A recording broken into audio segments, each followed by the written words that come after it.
vous en veux pas, parce que j'imagine que ça va aider. Tanu Rabbanan, vous voyez les deux points Tanu Rabbanan. On reprend mais assez vite. Où? Quelle page? C'est même Bet Amoud Aleph. Même Bet Amoud Aleph, oui. À peu près 10 lignes en haut dans la page. Tanu Rabbanan, Noten Adam Chamin, le Toch Hatzonen, Velo Hatzonen, le Toch Hachamin. Divrei Beit Shammai. Beit Shammai, ils disent que tu peux, pendant le Shabbat, mettre de l'eau froide, tu peux mettre de l'eau chaude dans de l'eau froide, mais tu ne peux pas faire l'inverse. Tu ne peux pas mettre de l'eau froide dans de l'eau chaude. Et on a dit qu'on parle ici d'un Kli-Sheni. Okay? Maintenant, Kli-Sheni, on a un principe. Le Kli-Sheni, c'est un ustensile qui n'a pas été posé directement sur le feu. Mais on a versé de l'ustensile qui était sur le feu à l'intérieur du Kli-Sheni. On a un principe de Kli-Sheni l'homme vachel. La raison pour laquelle on dit que Kli-Sheni l'homme vachel, parce que le Kli lui-même, il est froid. Donc, automatiquement, ce qui va entrer dedans, il va refroidir un petit peu. Donc, Kli-Sheni l'homme vachel. Alors, pourquoi Beit Shammai, ils interdisent de verser dans un Kli-Sheni de l'eau froide dans de l'eau chaude? Alors, il y a deux principes. Le premier principe, on avait dit Tata'a Gaba. On avait dit que quand il y a deux souches, c'est la souche en bas qui qui s'impose. Donc si en bas c'est chaud, qui domine exactement. Si en bas il y avait de l'eau chaude et dessus est tombé de l'eau froide, l'eau qui est en bas, elle va prendre le dessus, elle va impacter. Elle va chauffer l'eau. Oui, elle va chauffer. Tandis que, voilà. Alors, justement, mais il prend ce principe, il dit, il fait une xéra. Beit Shammai fait une xéra. Il a peur que si on permet ce scénario dans un Kli-Sheni, on risque aussi de le faire dans un Kli Rishon. En fin de compte, c'est pour Beit Shammai, c'est une xéra. Ça, c'est une explication. Mais une autre explication, que même dans un Kli-Sheni, lui, il dit qu'il y a des Mevachel, quand Tata Gaba. Ok, ça c'est Beit Shammai. Tandis que Beit Hillel, non, il dit non, pas de problème, c'est Kli-Sheni.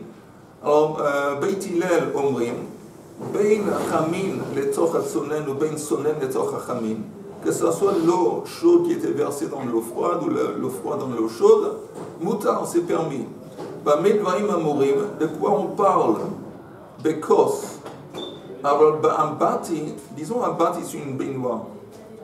Ambati, Chamin, le Toch Hatzonen, Velot Sonen, le Toch Hachamin. Apparemment, Beit Hillel serait d'accord que si on parle d'un bâti, maintenant un bâti, disons que c'est un Kli Rishon. Un Kli Rishon, c'est comme on avait parlé avant à Tferia, il y avait les sources. Comme il y a de l'eau qui vient directement de la source de Tferia et ça rentre dans cette espèce de bain qui est baignoire qui est dans le sol. Alors, cette baignoire, elle a un statut de Kli Rishon. Alors, Beit Hillel dit que si on parle d'une baignoire en Kli Rishon, tu ne peux pas mettre ici de l'eau froide dans de l'eau chaude. Parce que comme c'est Kli Rishon, là c'est Mevachel. C'est Mevachel. On dit Tata Gaba. Ok? Alors, l'autre son est Rabbi Shimon ben Nassia Oser. Quand lui il dit que c'est interdit. Alors qu'est-ce que ça veut dire? C'est pas très clair quand lui il dit que c'est interdit. Mais apparemment ça veut dire que lui, même mettre de l'eau chaude dans de l'eau froide, dans un impact, ce serait interdit. Donc il est mahmir. Amar Rav Nachman, halakha que Rabbi Shimon ben Menasseh. Lui il dit que l'halakha c'est comme lui. Ça va Rabbi Yosef le Meimar. Rabbi Yosef a pensé dire Sefel, Harehu qui est un bâti. C'est quoi Sefel? Une tasse. Non. Alors on a un kos qui est une tasse. Sefel c'est un. C'est lacé. Sefel. Sefel. Oui, Sefel. Je dirais quand on veut se laver les mains, il y a une. Un kior. Oui. Ah, oui, en français, il y a un nom en français. Il y a Lavabo. Ok, un lavabo. Ouais. Il y a, ok. Mais ça, comment, c'est quoi? Est-ce que c'est considérer ce sefel comme un bâti ou est-ce que c'est considéré comme un kos? Ok? Maintenant, apparemment, qu'est-ce qu'on va faire avec de l'eau à l'intérieur de ce sefel? On va le prendre pour se laver un petit peu le visage. C'est une cuvette. Une cuvette, très bien, une cuvette. Et on va prendre de l'eau pour se laver un petit peu le visage et les mains. Alors, dans les mots, ça va Rabbi Yosef le même, un sefer, Harihu Kambati. Lui, il considère que cette cuvette est comparable à un bâti. Ça fait un laisse. Allô? Ils peuvent rien faire. S'ils peuvent se brûler ça. Oh, allez-y, ils travaillent. On dit que Sef, la cuvette, c'est comparable à un bâti. Ok. Vous entendez Amar et Abaya, Tane et Rabbi Chia, Sefel eino kambati. Lui, il dit qu'un sefel, c'est pas comme un bâti.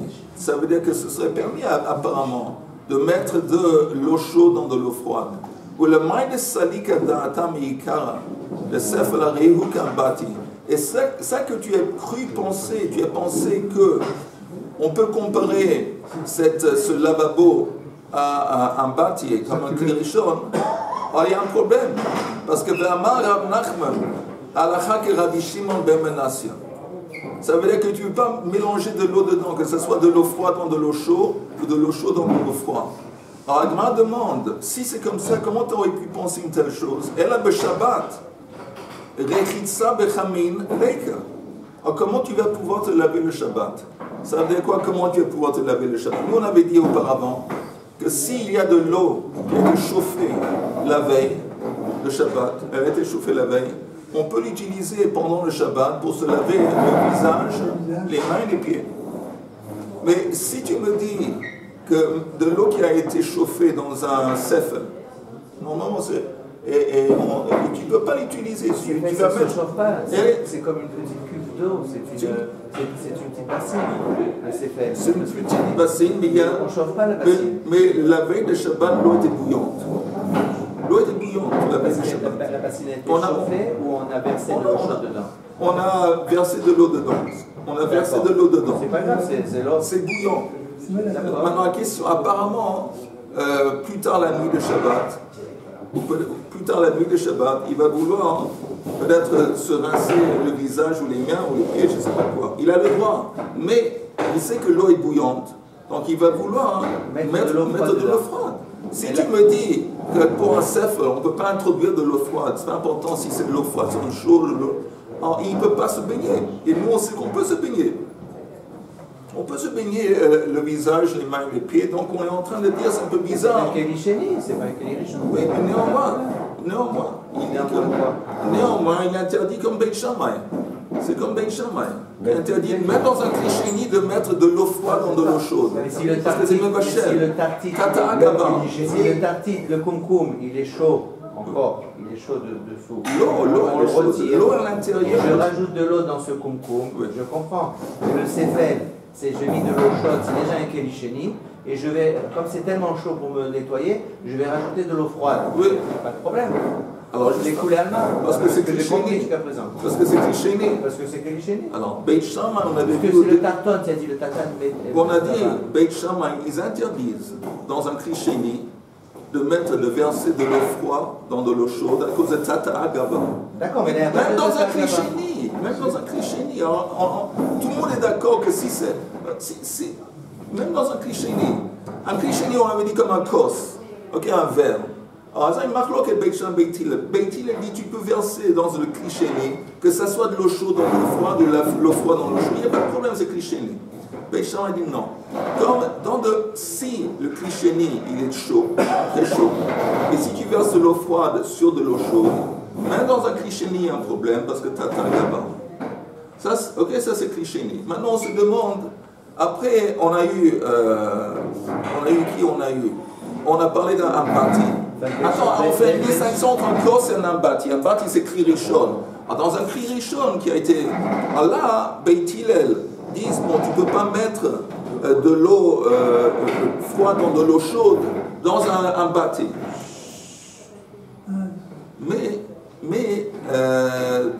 Mais tu peux tout de même mettre de l'eau chaude dans de l'eau froide. Et il y a justement ce fameux Rabbi Shimon ben Menasseh. Laisse Chaim,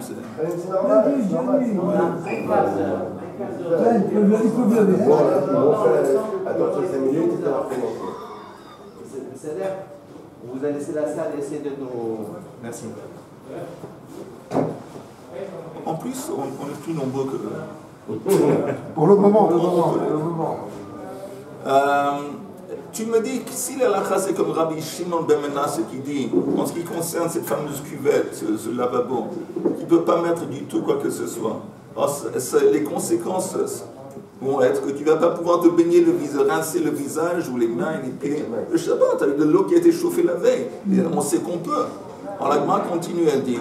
les Grecs aussi étaient plus nombreux et pourtant on était battus. Le céphèle, c'est un récipient. C'est une cuvette. Un récipient chéni. Oui. Chéni. Mais apparemment, Ben Shammai considère que c'est comme un Keli Rishon. Il dit encore une fois, ואמר רב נחמן הלכה כרבי שמעון בן מנסה אלא בשבת רחיצה בחמין ליקה.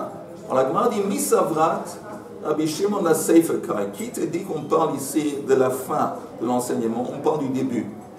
Areish Kai. C'est quoi le début? On ne parle pas d'une cuvette, on ne parle pas de la cuvette, on ne parle pas du lavabo, on parle du verre. Areish Kai. Ou beitil el matirin, bein chamin netor tsonen, ou bein sonen netor chamin. On avait dit en ce qui concerne un verre, un cliché, un petit récipient. Tu peux mettre ce que tu veux, de l'eau chaude sur l'eau froide ou l'eau froide sur l'eau chaude. Et là intervient Rabbi Shimon ben Menasseh. Rabbi Shimon ben Menasseh sert sonen les torchamin. Il dit tu ne peux pas mettre de l'eau froide dans de l'eau chaude. Alors la Gemara dit si c'est comme ça que tu interprètes ou que tu comprends l'intervention de Rabbi Shimon ben Menasseh, il y a un problème. Parce qu'il s'avère qu'il est en train de dire la même chose que Beit Shammai. La halakha c'est comme Beit Hillel, et ça c'est bizarre. Leima Rabbi Shimon ben Menasseh de Amar que Beit Shammai. La Gemara dit Hachi ke Amar lo nechleku Beit Shammai ou Beit Hillel bedavar ze. Il faut savoir que même Beit Hillel apparemment on fait marche arrière, on change la façon qu'on a appris auparavant. Même Beit Hillel serait d'accord avec Beit Shammai que quand on a un cliché, on ne peut pas mettre de l'eau froide dans de l'eau chaude. Quand l'eau chaude elle est brûlante, il y a de soleil, on ne peut pas. En dépit du fait que l'homme Bechal c'est une xéra. Et apparemment même Beit Hillel serait d'accord, donc on comprend que Rabbi Shimon ben Menasseh il a dit ce qu'il a dit. Ok, on continue. Mais la halakha elle est comme ça. La halakha que non, il y a des choses, on va voir bientôt. En dépit du fait que Klisheni, l'homme Bachel, il y a des choses qu'on essaie de ne pas introduire à l'intérieur de Klisheni. Ça s'appelle Kalei Bishul. On va en parler tout de suite. La Gemara dit la chose suivante. Amar Rab Huna bered Rab Yoshua. Chazin ele, j'ai vu. Chazin ele le Rav de l'Okapid Amana. J'ai vu que Rav n'a pas prêté attention à un cliché, un ustensile. Mana c'est un cliché. Et comment il a vu? Apparemment à travers un enseignement. Medetzane et Rabbi Chia noten adam kiton shel maim letor sefel shel maim. On peut verser de l'eau.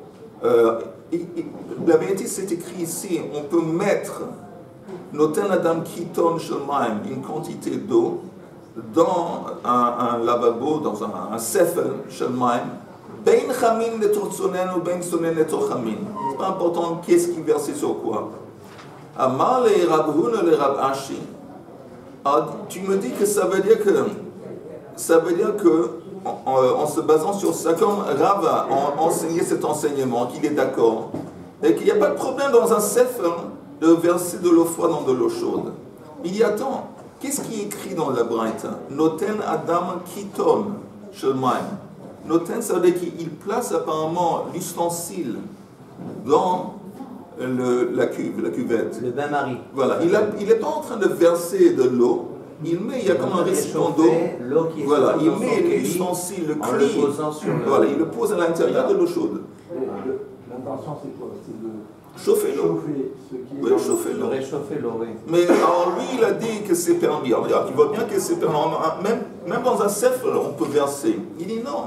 Il dit comme ça, Amar le Raboun le Ravashi, peut-être c'est différent là-bas, de mifsak kli, parce que le kli que tu fais entrer, il vient intercepter entre l'eau chaude qui se trouve dans le sefer et l'eau froide qui se trouve à l'intérieur du kli. Il y a tout de même un kli. Ce n'est pas que tu verses directement l'eau froide dans de l'eau chaude. Si tu mets un kli à l'intérieur, il y a tout de même un kli qui protège en quelque sorte l'eau froide à l'intérieur de la chaleur de l'eau chaude à l'extérieur. C'est différent. Il dit non, parce que la vraie version de cette braïta, ce n'est pas Noten Adam Kiton Shemaim, c'est Me'are Itma. Me'are Adam Kiton. Me'are, ça veut dire verser. Le moment qu'on voit le mot verser, c'est le sentant qu'il ne va pas poser le clé à l'intérieur, il va verser le contenu. Me'are Adam Kiton Shemaim letor Sefer Shemaim, Ben Chamin letor Sonen ou Ben Sonen letor Chamin. Donc on voit bien que même dans un Sefer, il n'y a pas de problème. Ok, Mishnah, nouvelle Mishnah. Donc ça veut dire qu'on voit qu'il n'y a pas de problème. Il n'y a pas de marloquette entre Beth Hillel et Beth Shammai. Oui, en ce qui concerne Beit Sheni, Kli Sheni. Kli Sheni, dans ce cas-là, Beth Hillel, il est d'accord avec Beth Shammai. Moi, dit qu'on n'a pas le droit de se servir d'un ballon de l'eau chaude. Il vient d'un ballon, c'est un circuit fermé. Quand je tire par exemple 1 litre d'eau chaude, il parle il y a 1 litre d'eau chaude. Tu parles du doud. Oui, il a dit un ballon, mais c'est un douche. Le doud de Shemesh. Un ballon de chaude. Mais un doud. On va en parler une autre fois. C'est un autre dossier. C'est un autre dossier. Nouvelle Mishnah. Vous y êtes? Nouvelle Mishnah. C'est dans le même cli. Ha'il passe. Va kadera. Vous avez une marmite. Vous avez un cli qui a été mis directement sur le feu avec, je sais pas, avec de l'eau, une casserole ou une marmite. Il fasse la kadera. Chez Eviran merutachin. Ça a été enlevé du feu et c'est brûlant. Lo yiten le tochan tavlin. On ne peut pas mettre à l'intérieur de ce cli des épices. Parce que, en dépit du fait que ça a été retiré du feu, ça s'appelle quoi? Un cli rishon. C'est un cli rishon. On dit cli rishon, c'est quel mebachel? Si l'intérieur, il est chaud, il est brûlant, c'est mebachel. Donc il ne peut pas mettre des épices dedans. Aval, noten, hu, le tocha keara, ou le tocha tamchui. Mais tu peux verser ce qui était dans la marmite ou dans la casserole, dans une autre casserole, à partir duquel on va servir les gens à table. Ça, il n'y a pas de problème. Parce que l'autre casserole, c'est Kli Sheni. Alors tu peux mettre des épices dans un Kli Sheni dans lequel on a versé le contenu de la casserole ou de la marmite qui était sur le feu. Noten ou le tocha keara ou le tocha tamchui. Rabbi Yehuda Omer, la kol ou noten, chutz midavan sheyesh bo chometz vetzir. Rabbi Yehuda il dit, tu peux mettre n'importe quoi que tu veux dedans, à part quelque chose qui a du vinaigre. Si on a un aliment, une nourriture sur laquelle il y a du vinaigre, ou du tsir. Tsir, c'est la jus de poisson. Une espèce de le jus qui sort, qui coule du poisson. Poisson. Poisson acide. C'est acide. Okay. Et du jus de citron? On ne parle pas de jus de citron. Maintenant, pourquoi? Quel est le problème? Ces deux choses, une fois qu'ils deviennent chaudes, une fois que ça se chauffe, le tsir, ce jus de poisson ou le vinaigre, ça vient ajouter à la chaleur. Que la chaleur qui réchauffe ces choses s'accentue, c'est comme un catalyseur. Ils agissent en tant que catalyseur pour la chaleur et ça chauffe encore plus. Donc il y a un Rabbi Yehuda qui dit tu peux mettre n'importe quoi que tu veux dedans, à part des choses qui ont du vinaigre ou ce jus de poisson. Tavlin, c'est des épices. Des épices.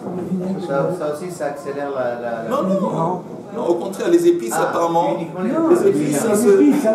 Les sortes d'émulsions chimiques et quelque chose de particulier. Alors, regardons la Gemara. La question était demandée dans la Mishnah Rabbi Yehuda, qui dit la kol hu noten, chutz midavar sheish bo chometz v'tzir. Il fait référence à quoi? À Reish Kai ve le Kula. Au début, la Mishnah on avait dit qu'on ne peut pas introduire dans une marmite qui est sur le feu, qui a été retirée, on ne peut pas mettre à l'intérieur des épices. Et là, c'est possible que Rabbi Yehuda, il vient se disputer, il dit non, on peut mettre dans un Kli Rishon qui a été enlevé, à part même, on peut mettre des épices, on ne peut pas mettre quelque chose qui a du vinaigre et du jus de poisson. Est-ce qu'il se réfère au début de la Mishnah? Oh, peut-être qu'il parle de quelque chose d'autre. Dilma a Seifa Kai, le Khumra. C'est quoi la Seifa? La Mishnah avait dit, je répète, la Mishnah avait dit qu'on ne peut pas mettre sur une casserole qui a été retirée du feu des épices. Mais la Mishnah dit, ça c'est la Seifa, on peut mettre des épices dans un Krisheni, dans une espèce de marmite qui n'a pas été sur le feu. À condition. Alors, non, ça c'est ce que la Mishnah dit. Après arrive Rabbi Yehuda, il fait une condition. On essaie de cibler ou de situer la condition de Rabbi Yehuda. Est-ce qu'il dit que tu peux mettre n'importe quoi que tu veux dans même la marmite qui était sur le feu, à part des choses qui ont de vinaigre et des choses de poisson, donc si c'est comme ça, ou Meikel, où est-ce qu'il est en train de dire que quand la Mishnah dit que dans un Krisheni, dans une marmite, dans un Krisheni, C'est bon, il commence. Dans quelques minutes, on finit. Tu entends? Où est-ce qu'il dit que dans le Krisheni, il va limiter? Et même dans un Krisheni, tu ne peux pas mettre n'importe quoi. Tu ne peux pas mettre des choses qui ont sur eux du vinaigre ou du cire, du jus de poisson. Parce que même dans un Krisheni, c'est Mikbachel. Donc il est mahmir. Vous avez compris ou pas? Répétez parce qu'avec ce bruit, okay. Désolé. Là, on va regarder la Mishnah encore une fois avec moi. On va relire la Mishnah. Haïpas Kadera. C'est une marmite ou une casserole qui était sur le feu. On les a enlevés du feu quand ils étaient bouillants, ou ils étaient très chauds, le contenu était très chaud. Lo yiten le tochan tavlin. Il y a un cours là. Lo yiten, elle est. Arrêtez de faire du bruit. Elle est, ça. Lo yiten le tochan tavlin. On ne peut pas mettre sur ce Kli Rishon des épices. Jusque-là, c'est clair. On tourne la page. Aval notenhu, mais on peut mettre des épices dans quoi? Ou d'autres choses. Les Torah Kehara ou les Torah Tamroui. Kehara et Tamroui, c'est comme une espèce de casserole qui n'a pas été placée sur le feu, dans lequel on va verser le contenu du truc qui était sur le feu. Donc c'est un Krisheni, donc on peut mettre dans un Krisheni même des épices. Parce que des épices, apparemment, pourquoi on parle des épices? Ça se chauffe facilement, c'est sensible à la chaleur, ça se chauffe facilement. Dans un Krisheni, on peut. Maintenant, on a une intervention de Rabbi Yehuda dans la Mishnah. Rabbi Yehuda, on met la kol ou noten. Tu peux mettre n'importe quoi que tu veux dedans, à part chutz midavar sheyesh bo chometz v'tzir, à part des choses qui ont été, sur lesquelles il y a du vinaigre ou du jus de poisson. Maintenant, on essaie de comprendre. Quand il a dit ce qu'il a dit, quand il dit tu peux mettre n'importe quoi que tu veux à part ça, est-ce qu'il parle du Kli Rishon qui était auparavant sur le feu qu'on a retiré? Et il vient laquelle? Il dit, toi tu me dis qu'on ne peut pas mettre des épices, moi je te dis oui on peut mettre des épices, mais pas des choses qui ont du vinaigre, des choses. Alors, si c'est comme ça qu'on comprend Rabbi Yehuda, il est Mekel. Ou une autre possibilité. Ou peut-être il se réfère à la fin. C'est quoi la fin? Quand la Mishnah dit tu peux mettre dans un Krisheni, là il est mahmir. Il dit non, tu ne peux pas mettre n'importe quoi dans un Krisheni, des choses qui ont du vinaigre dessus ou du jus de poisson. Même dans un Krisheni, tu ne peux pas mettre. Ça, c'est ce qu'on essaie de comprendre vis-à-vis de Rabbi Yehuda. Et là, encore quelques minutes, on finit. Regardez la Gemara. On demande Rabbi Yehuda a Reisha Kai, Velekula. Oh, Dilma a Seifa Kai, Velechuma. Tashma, venez écouter.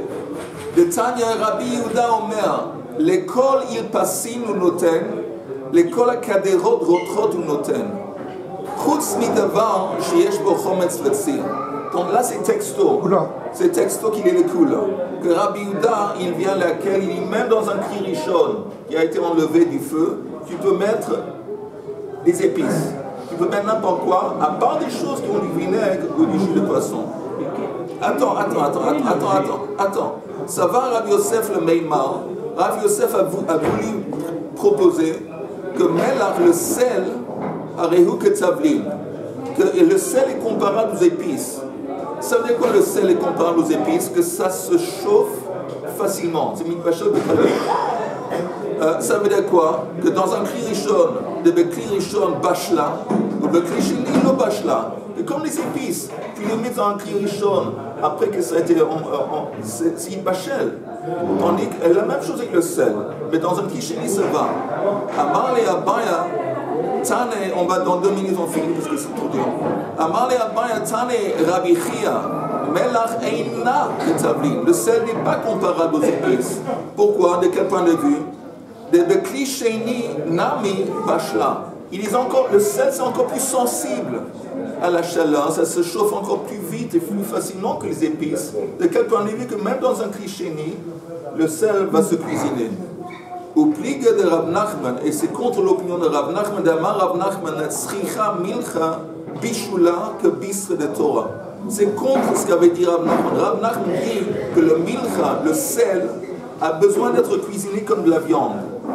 La viande se cuisine doucement, ça ne se cuisine pas tchic-tchac facilement. C'est un truc qu'on a besoin de bien cuisiner la viande, ça prend du temps. Il dit le sel c'est comme la viande. C'est pas un truc comme les épices qui se...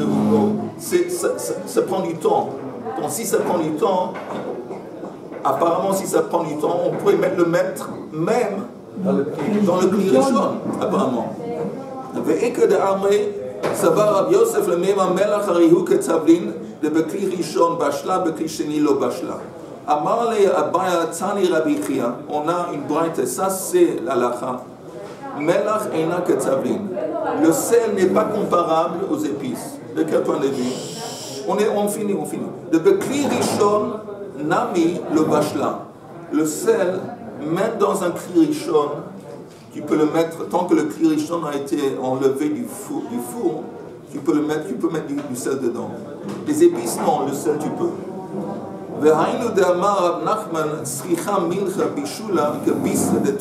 Et ça va ensemble avec l'enseignement de Rav Nachman qui dit que le sel c'est comme la viande en fin de compte. Ça se chauffe petit à petit, ça se chauffe pas facilement, c'est pas du tout comme les épices. Et donc tu pourrais l'introduire même dans un kli rishon qui a été enlevé du four. Pourquoi le sel, hein? C'est quoi des Torah? Le dernier mot. Torah, c'est un bœuf. Un bœuf, ouais.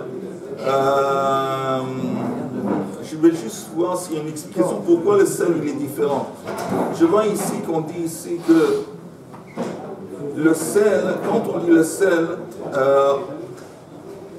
on parle de sel qui a été pris de la terre. Qui vient de la terre. Oui. Qui vient de la terre. Mais du sel qui a été pris de la mer et qui est devenu salé, qui est devenu de la mer qui est salée. Alors là, tout le monde est d'accord qu'il n'y a aucun problème. Pourquoi? Vous entendez, le sel de la mer a été chauffé déjà. Elle a été soumise au soleil, au sel de l'eau. C'est déjà comme si ça a été chauffé. Si on parle de ce genre de sel, et ça c'est le sel normalement dont on parle, il n'y a pas de problème. Mais disons, il y a un truc qui s'appelle, aujourd'hui c'est à la mode, du sel de Himalaya. Alors ça c'est pas du sel qui vient de la mer, c'est du sel qui vient de la terre. Et là peut-être on peut être plus mahmir, parce que ça n'a pas été chauffé auparavant par la mer ou le soleil, et donc peut-être on peut être plus mahmir. Mais quoi que ce soit, la conclusion de l'halakha est on peut mettre du sel même dans un Kirishon qui a été enlevé du feu, on ne peut pas mettre des épices, à plus fort, mais du sel on peut. Non mais il y a une ambiguïté. On dit poêle à frire, bouillante, etc. Mais on ne précise pas si c'est bichou, c'est cuit ou pas. C'est toute la différence parce que les épices, lorsqu'ils sont chauffés, ils émettent de la chaleur. Donc il va continuer à alimenter le non, les épices, apparemment, c'est un élément qui se chauffe facilement. C'est cuit. Non, les épices, c'est pas cuit. Non, les épices, c'est quoi les épices? Les épices, quand ils se cuisent, ils émettent la chaleur. Je pense que c'est ça. Il y a une sorte de mais tu entends, Richard, on n'est pas intéressé par la vapeur qui est en train d'émaner des épices. Par quoi on est intéressé? On est intéressé par la question, est-ce que ces épices sont en train de litbachel? Est-ce qu'ils sont en train de cuire? Alors, donc les épices vont permettre la cuisson. Non, ça me est-ce que les épices eux-mêmes sont en train de cuire quand tu les mets dans un clé Rishon qui a été enlevé du feu? Tu les mets dedans, est-ce que les épices vont commencer à cuire? On a toujours dit que les épices, c'est à part. toujours dit. Oui, il faut faire une chazara. On va faire une chazara. Si tu as une question après la chazara, Lined, on va en parler. En attendant, Hanouka Sameach à tout le monde. Je vous souhaite à tous beaucoup de lumière.